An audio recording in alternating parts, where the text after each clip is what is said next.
ना नेता से बात होगी, आपसे भी होगी। आप बैठिए। माननीय अध्यक्ष जी, प्लीज शुरू करिए। ये हिंदुस्तान की पहली विधानसभा ऐसी है जिसमें इस विषय के ऊपर पहली बार चर्चा होने जा रही है। महत्वाकांक्षाएं मान्यवर सामान्य मनों में पला नहीं करती। माननीय योगी जी जिस दिन से सत्ता में आए उस दिन से उनका सपना एक ही है कि उत्तर प्रदेश एक उत्तम प्रदेश बने, सर्वोत्तम प्रदेश बने और केवल मात्रात्मक सुधार न हो, लोगों की जीवन स्तर में सुधार हो, एक क्वालिटेटिव डिफरेंस देखने को मिले माननीय। और इन 8 वर्षों की अथक परिश्रम और ईमानदारी से काम करने का नतीजा ये है कि आज पब्लिक परसेप्शन ये बना है कि उत्तर प्रदेश जो कभी को बीमारू राज्य हुआ करता था, आज उत्तर प्रदेश एक प्रोग्रेसिव राज्य के रूप में डेवलप हुआ है माननीय। इसलिए मैं विशेष रूप से उत्तर प्रदेश के मुख्यमंत्री जी को इस बात के लिए बधाई देता हूं मान्यवर। यह सदन प्रस्ताव करता है कि आजादी के अमृत महोत्सव के अवसर पर माननीय प्रधानमंत्री जी ने देश को 2047 तक विकसित एवं आत्मनिर्भर भारत बनाने का संकल्प दिया है। माननीय प्रधानमंत्री जी के इस आह्वान पर जहां भारत सरकार तेजी के साथ कार्य करते हुए विभिन्न क्षेत्रों में इस संकल्प को सफल बनाने के लिए समेकित प्रयास कर रही है, वहीं देश के सबसे बड़े राज्य के रूप में उत्तर प्रदेश अपने उत्तरदायित्व का निर्वहन करते हुए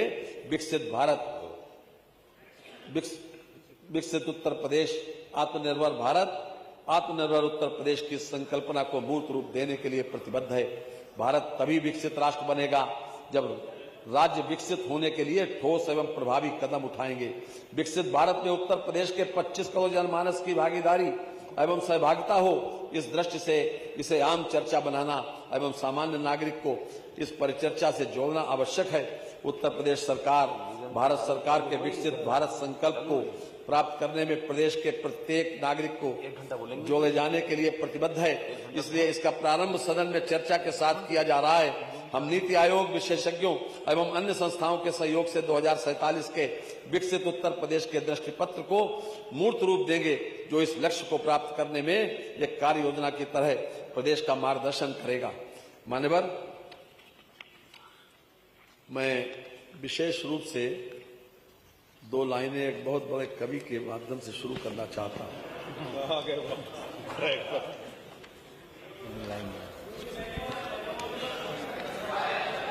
मान्यवर, सुनिए, बड़ी मुश्किल से कोई सुबह मुस्कुराती है। अगर ध्यान से सुनेंगे तो पसंद आएगा। जी जी जी, सुनाइए। इरशाद इरशाद। बड़ी मुश्किल से कोई सुबह मुस्कुराती है और गम की हर शाम दबे पांव चली आती है कि वक्त लगता ही नहीं जिंदगी बदलने में, पर बदलने में वक्त जिंदगी लग जाती है।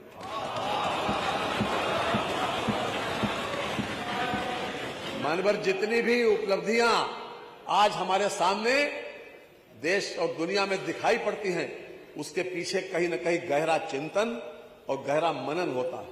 बिना चिंतन, बिना विचार के कोई उपलब्धि होती नहीं मान्यवर, और उपलब्धि होती है तो वो अधूरी होती है। इसलिए मान्यवर, ये विशेष चिंतन और मनन की आवश्यकता है जो हम आपके सामने, आपके माध्यम से पूरे सदन से और पूरे प्रदेश के सामने ये रखना चाहते हैं।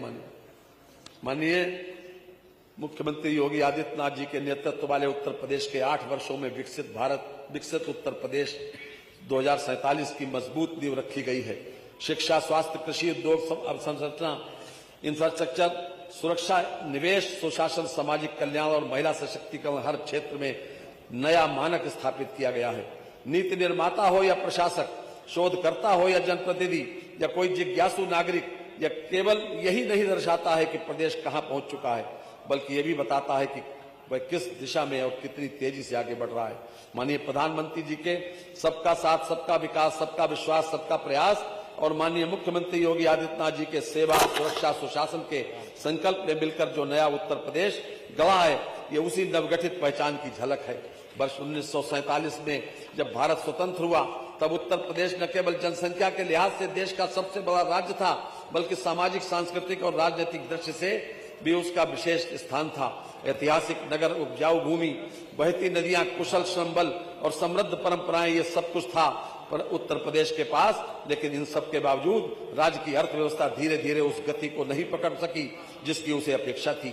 नीतिगत स्पष्टता और राजनीतिक इच्छा शक्ति की कमी ने इस राज्य को आर्थिक रूप से पिछड़े राज्यों की श्रेणी में दाखिला कर दिया। रोजगार के लिए पलायन आम था। औद्योगिक निवेश पहले से ही न्यूनतम था, वह भी वर्ष दर वर्ष कम होता चला गया। सरकारी औद्योगिक इकाइयों में तालाबंदी आम बात हो गई थी। बुनियादी ढांचे की खराब हालत और खराब कानून व्यवस्था ने निजी क्षेत्र की रुचि समाप्त कर दी थी। शिक्षा, स्वास्थ्य, बिजली, सड़क, हर मोर्चे पर चुनौतियां थी। वर्ष 2017 तक प्रदेश की जीएसडीपी मात्र 12,71,000 करोड़ रुपए थी। प्रति व्यक्ति आय राष्ट्रीय आय से बहुत नीचे। निवेश के मामले में राज्य की हिस्सेदारी न्यूनतम ईज ऑफ डूइंग बिजनेस में 14वें स्थान पर था। योजनाएं बनती थी लेकिन जमीनी कार्यान्वयन अक्सर राजनीतिक समीकरणों से उलझ कर रह जाता था। लेकिन 2014 में एक बड़ा मोड़ आया। केंद्र में प्रधानमंत्री श्री नरेंद्र मोदी के नेतृत्व में और 2017 में योगी आदित्यनाथ जी के निर्णायक प्रशासन में उत्तर प्रदेश को एक नई आर्थिक सोच दी। नए भारत की परिकल्पना के साथ राज्य की आर्थिक दिशा भी तय की गई।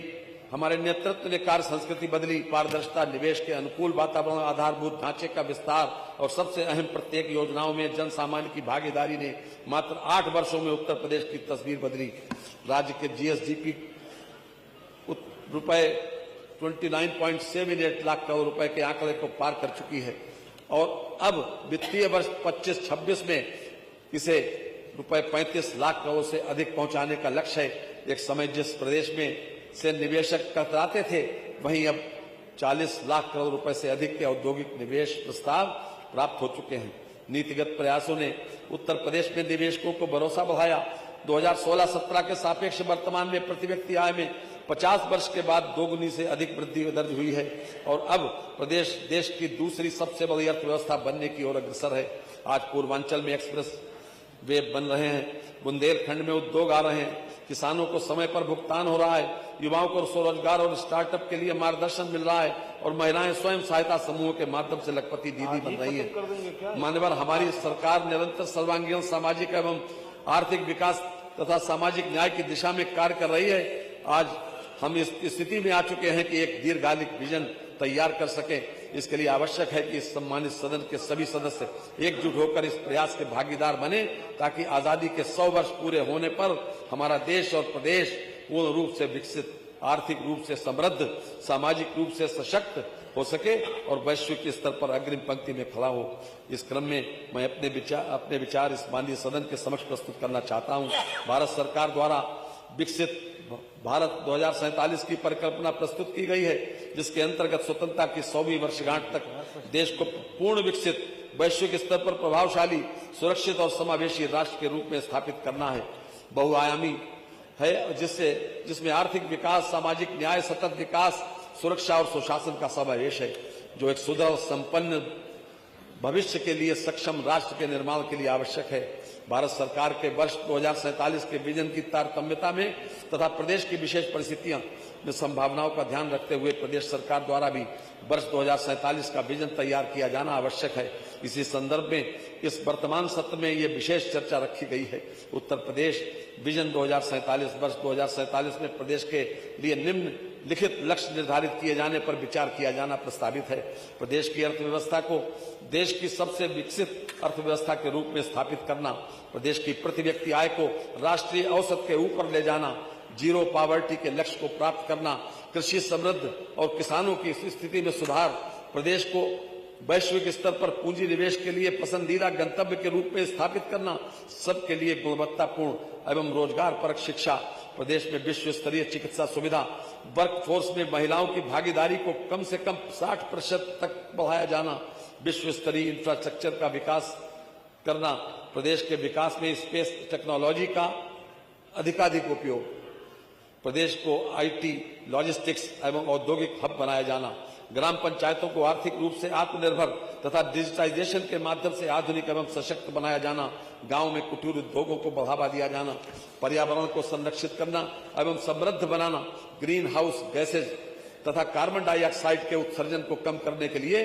आधिकारिक वृक्षारोपण किए जाने का लक्ष्य है, जिसके लिए सामाजिक वानिकी के अंतर्गत वृक्षारोपण का अभियान चलाया जा रहा है।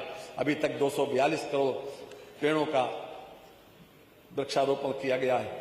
उल्लेखनीय है कि वृक्षारोपण को बढ़ावा देने के लिए एडवांस कार्बन क्रेडिट देने वाला उत्तर प्रदेश देश में पहला राज्य है। इससे किसानों के भी वृक्षारोपण लगाए गए वृक्षों को संरक्षित करने के लिए प्रोत्साहन मिलेगा।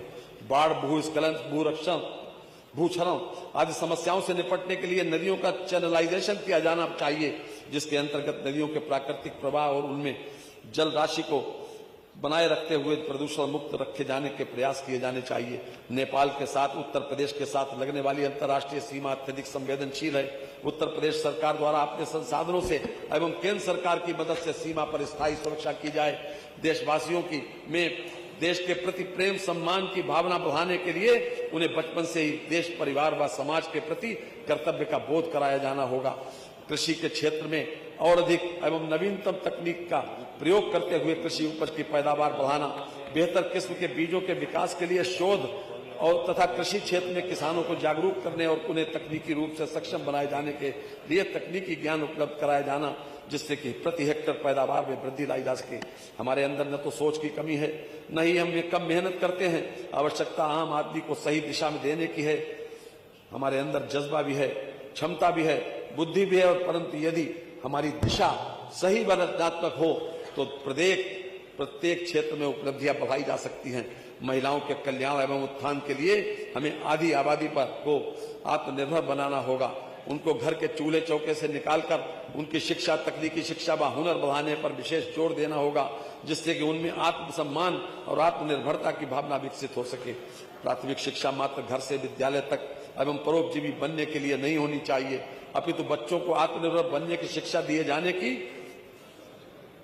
आवश्यकता है। नैतिकता के साथ कर्तव्य बोध कराना, देशभक्ति की भावना से प्रेरित करना हमारा फर्ज है। मान्यवर, जापान वो देश है जहां बौद्ध को मानने वाले 50% से ज्यादा लोग, लेकिन उनके बच्चों से जब पूछा जाता है कि आप ये बताइए कि अगर आपके देश पर भगवान बुद्ध अगर बुरी निगाह से देखे तो आप क्या करेंगे, तो वो जब वो कहते हैं बच्चे कि अगर भगवान बुद्ध हमारे देश पर बुरी निगाह से देखेंगे तो हम उनसे भी लड़ेंगे, उनसे संघर्ष करेंगे, उन्हें परास्त करेंगे। ये भावना देशभक्ति की जापान के बच्चे बच्चे में कूट कूट के भरी है। ये आवश्यकता इस बात की है हिंदुस्तान में भी प्राथमिक ये मान्यवर, ताकि वे अपने पैरों पर खड़े होकर ही समृद्धि और सुख की प्राप्ति कर सके। आने वाला युग सौर ऊर्जा का होगा। प्रदेश में लगभग 9 माह गर्मी का मौसम रहता है तथा धूप की कोई कमी नहीं है, अतः भविष्य में सौर ऊर्जा को घरेलू बिजली तथा कृषि क्षेत्र में सिंचाई आदि के लिए प्रयोग करने के लिए प्रोत्साहन देने की आवश्यकता है। सौर ऊर्जा से उत्पादन की जाने वाली प्रदूषण मुक्ति बिजली क्लीन एनर्जी की श्रेणी में आती है। सौर ऊर्जा के क्षेत्र में और अधिक शोध की आवश्यकता है। प्रदेशवासियों के मन में एक जिम्मेदार नागरिक का बोध जागृत करना आवश्यक है। इस उद्देश्य की प्राप्ति के लिए पवित्र साधनों का अनुसरण, सार्वजनिक संपत्ति की सुरक्षा एवं संस्थाओं के प्रति आदर की भावना विकसित की जानी चाहिए। हमारे प्रधानमंत्री जी ने योग को पूरे विश्व का कार्यक्रम बना दिया। प्रतिवर्ष 21 जून को योग दिवस का कार्यक्रम देश प्रदेश के साथ पूरे विश्व में आयोजित किया जाता है।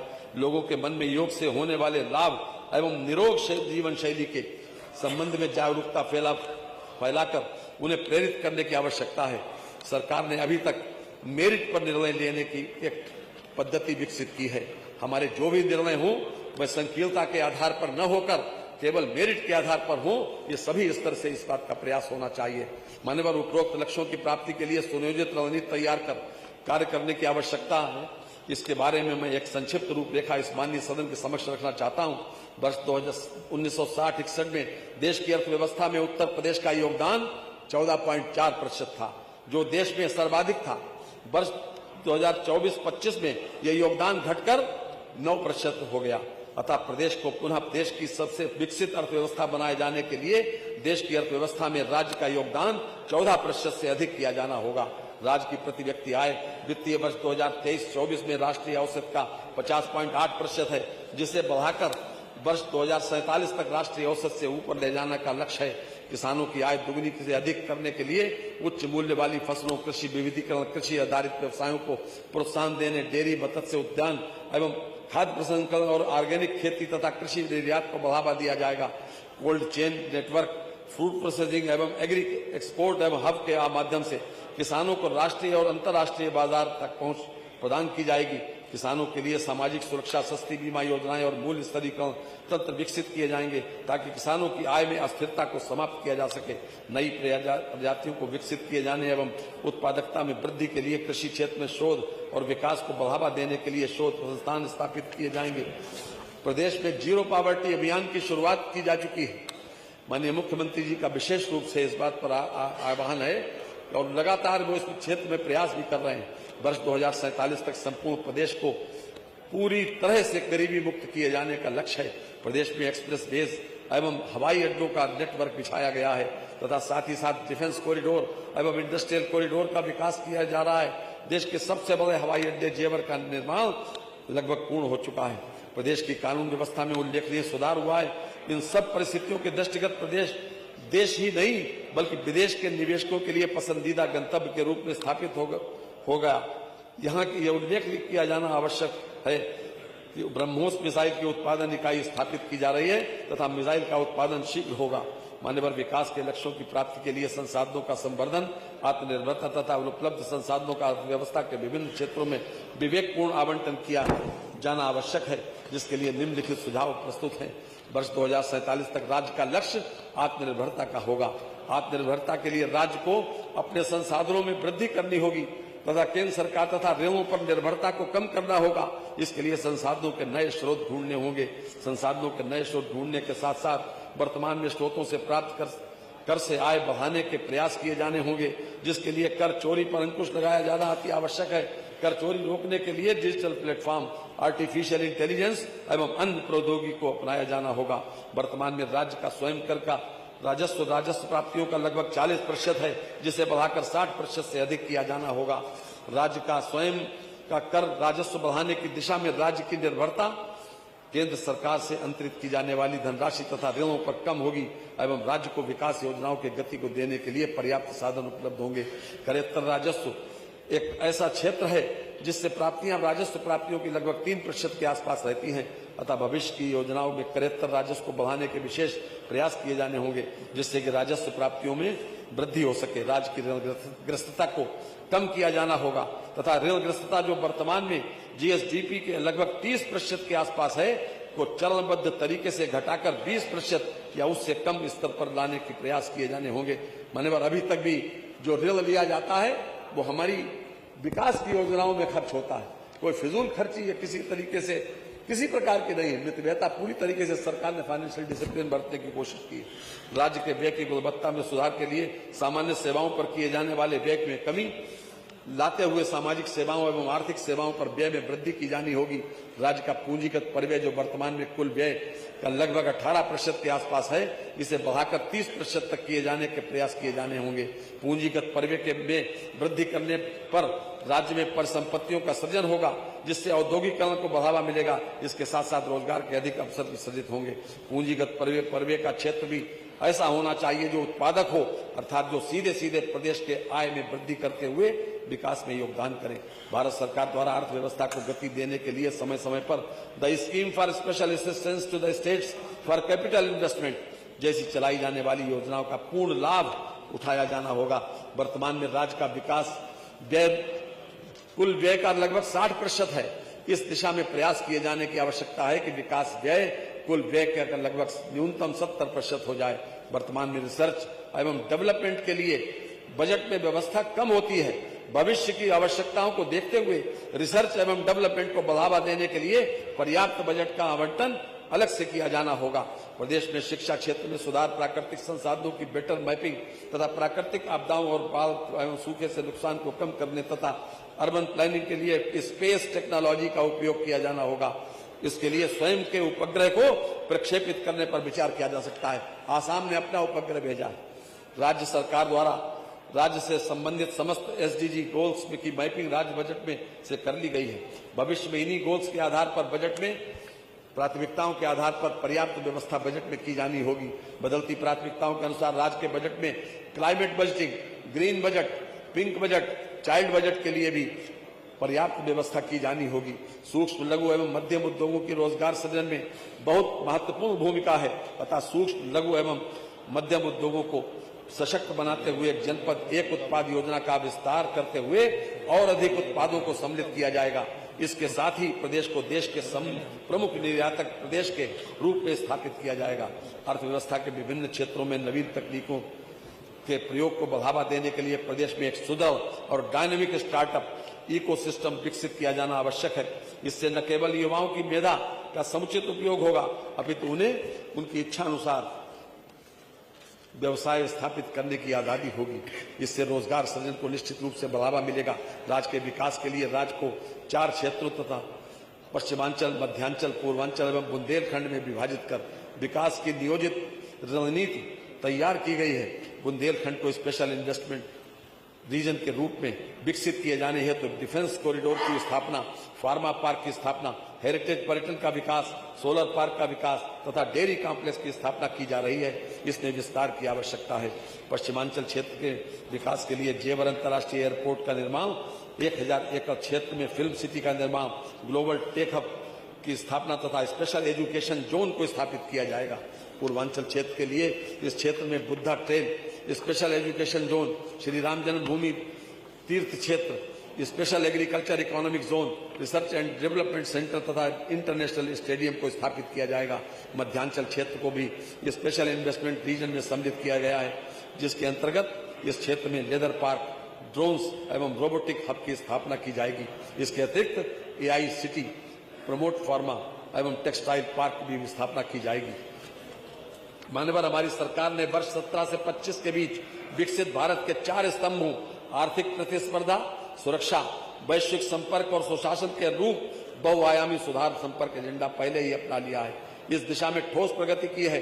उत्तर प्रदेश की अर्थव्यवस्था वर्ष 2017 में 21.71 लाख करोड़ रुपए से बढ़कर 2025 में 35 लाख करोड़ रुपए हो जाने का अनुमान है, जो 8 वर्षों में 175% की वृद्धि दर्शाता है। राज्य का स्वयं का कर राजस्व वित्तीय वर्ष 2016-17 में 85,966 करोड़ रुपए था, जबकि वित्तीय वर्ष 2024-25 के अनुसार लगभग 2,12,615 करोड़ रुपए हो गया। इस प्रकार राज्य के स्वयं के कर राजस्व में 147% की वृद्धि हुई है।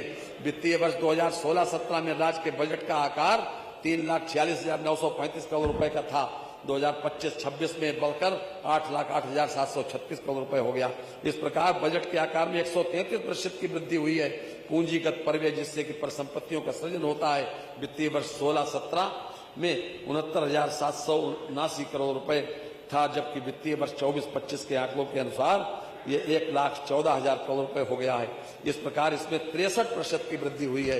राज्य की राजस्व प्राप्तियां वित्तीय वर्ष 2016-17 में 2,56,875 करोड़ रुपए थी, जबकि वित्तीय वर्ष 24-25 में के अनुसार लगभग 5,03,562 करोड़ रुपए हो गई है। इस प्रकार इसमें 96% की वृद्धि हुई है। माननीय मुख्यमंत्री योगी आदित्यनाथ जी के कुशल नेतृत्व में बुनियादी ढांचे का तेजी से विस्तार हुआ, कानून व्यवस्था में जनता का भरोसा बहाल हुआ, निवेशकों के लिए एक अनुकूल माहौल बना और ग्लोबल इन्वेस्टर्स समिट के ग्राउंड ब्रेकिंग सेरेमनी जैसे आयोजनों ने राज्य के में रिकॉर्ड निवेश आकर्षित किया। शिक्षा, स्वास्थ्य, महिला सशक्तिकरण, सामाजिक सुरक्षा और आर्थिक अवसरों में सुधार के साथ साथ पूंजीगत व्यय, ease of doing business ranking, SDG प्रदर्शन और राजकीय स्वास्थ्य सूचकांकों में उल्लेखनीय प्रगति दर्ज की गई है। अब 2047 तक का लक्ष्य केवल निरंतर विकास का न होकर उत्तर प्रदेश को एक विकसित, आत्मनिर्भर, समावेशी और वैश्विक प्रतिस्पर्धी राज्य के रूप में स्थापित करना है, जहां गरीबी शून्य हो, सभी को अंतर्राष्ट्रीय मानकों की शिक्षा व स्वास्थ्य उपलब्ध हो, रोजगार के भरपूर अवसर हो, हरित एवं प्रदूषण मुक्त पर्यावरण हो और राज्य अपने राजस्व स्रोतों के बल पर केंद्र पर वित्तीय निर्भरता से मुक्त होकर देश की सबसे बड़ी अर्थव्यवस्था के रूप में अग्रणी भूमिका निभाए। बीते 8 वर्षों की प्रगति इस लक्ष्य की ठोस नींव है और आने वाले वर्षों में इसी गति और संकल्प के साथ आगे बढ़कर उत्तर प्रदेश न केवल विकसित भारत 2047 के विजन को साकार करेगा, बल्कि उसका सबसे चमकदार उदाहरण होगा। मानव, ये मेरे विचार से कुछ बातें मैंने रखी है मान्यवर, और जैसी कि परंपरा है लोग मांग करें इसके पहले हम ही पढ़ दें मान्यवर। 2 शेर पढ़ेंगे अगर आपकी अनुमति होगा। एक फानी गाजीपुरी का है, एक बहुत बड़ी कवि कि हर वफा, फानी गाजीपुरी का, कि हर वफा जिंदा और जावेद नहीं होती है, हर वफा जिंदा और जावेद नहीं होती है, और दिल का हर जख्म कहीं दिल का कमल बनता है, कि जब शहंशाह भी हो इश्क भी और दौलत भी, तब कहीं जाके एक ताजमहल बनता है। और मानवर अंतिम लाइनें हैं, मानवर आपके अनुमति से पढ़े दे कि मुद्दई हरगिज न कर पाएगा बांका बाल का, कि मुद्दई हरगिज न कर पाएगा बांका बाल का, मोदी योगी गूंजेगा भारत में 100 साल तक।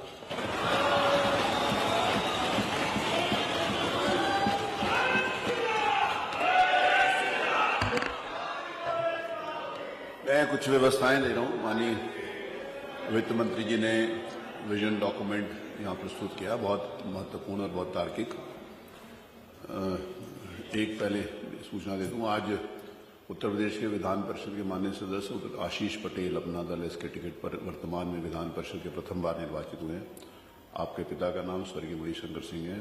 आपका जन्म दिनांक 13 अगस्त 1979 को हनुमानगंज चित्रकूट में हुआ था।